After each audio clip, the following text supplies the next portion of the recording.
Hi Freelancers, this is me, Freelancer Ahammed here. Hope that you all are fit and fine, and Alhamdulillah, I'm so fine. So, in this video, I'm going to talk about a simple matter, and that is we have to know that freelancing is not a investing job. This is a skill based job.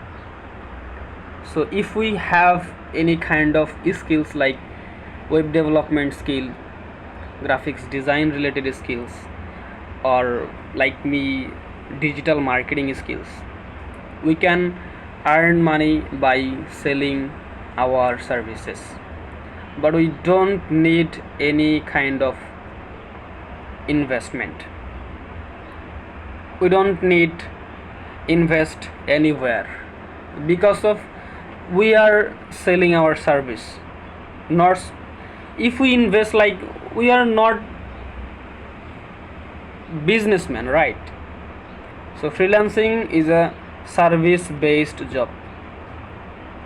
If you have a business, you can take service from others, that another things, but normally from Bangladesh, if you are a freelancer, that means you are a service seller. It can be digital marketing, graphics design, or web development. Okay. Not cryptocurrency investment, not scam. Bye.